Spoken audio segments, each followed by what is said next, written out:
Ya, kita bertemu lagi dalam program pembacaan Alkitab setiap hari, Daily Devotion. Dan hari ini kita membaca di dalam kitab Amsal, pasal yang ke-10, ayat 1 sampai ayat 12. Dan saya mau kita fokus bersama-sama untuk membaca ayat yang ke-12. Kita tahu bahwa inilah kitab yang penuh dengan petuah-petuah, wisdom, nasihat-nasihat bagi kita semuanya. Dan ada satu nasihat di ayat 12 yang menurut saya penting untuk kita perhatikan. Firman Tuhan berkata, kebencian menimbulkan pertengkaran, tetapi kasih menutupi segala pelanggaran.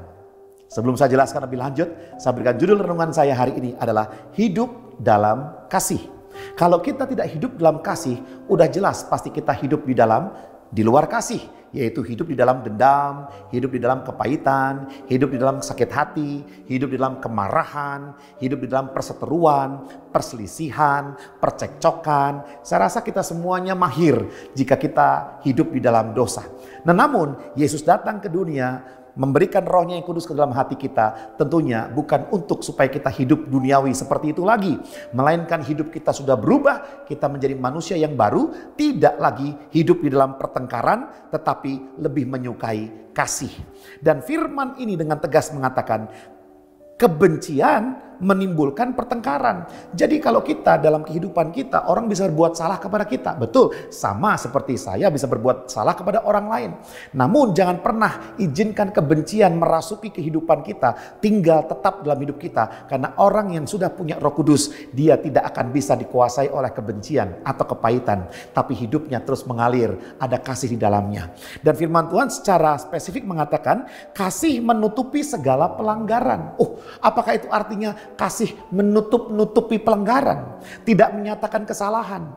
Ya, apakah ini artinya kompromi dengan dosa? Tidak. Ya, kata kasih menutupi covered, ya covered. Jadi menutupi itu artinya bukan kita menutupi, bukan. Tetapi begini, setiap orang, setiap hari kita mempunyai potensi untuk berdosa, betul? Ketika ada berbuat salah, sepertinya ada sebuah trigger pemicu yang kuat untuk saya marah dan berbuat dosa. Ketika seseorang nyalip mobil kita, ketika seseorang senggol badan kita, ketika mereka berlari, inginnya ada kemarahan, ada kekesalan. Namun ketika kita konsisten menyadari bahwa Tuhan adalah kasih dan kita hidup dalam kasih, ketika trigger-trigger, pemicu-pemicu yang akan membuat kita mungkin melakukan dosa menjadi tidak jadi, ya, karena hidup oleh kasih. Nah, itulah artinya menutupi banyak sekali dosa, artinya menutupi banyak sekali potensi untuk kita berdosa. Ketika seseorang hidup di dalam kasih, maka potensi dosa akan mati, potensi berbuat dosa akan hilang lenyap. Karena apa? Karena hidup kita senantiasa dipenuhi dengan kasih. Ya, saya juga ingat istri saya senantiasa mengingatkan saya. Ya, ketika ada orang katakanlah saya lagi naik mobil tiba-tiba dibalap dengan kencang, wung gitu kan, dan dia berkata, ya nggak apa-apa, mungkin dia sedang mau ke toilet. Ya, ada sebuah pemikiran yang luar biasa baiknya. Sehingga mari bersama-sama kita tidak perlu membuat masalah kecil menjadi besar, masalah besar dibesar-besarkan, tidak perlu.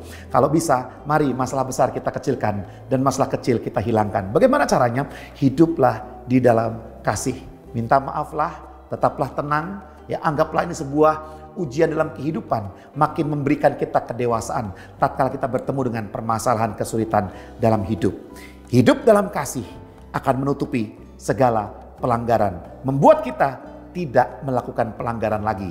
Itu arti kata menutupi pelanggaran, maka kita tidak berpotensi untuk berbuat pelanggaran karena kita hidup terus-menerus di dalam kasih. Mari kita berdoa.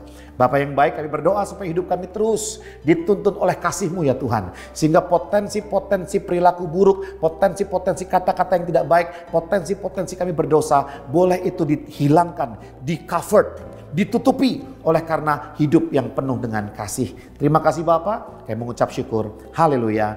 Amin. Tuhan Yesus memberkati kita semua.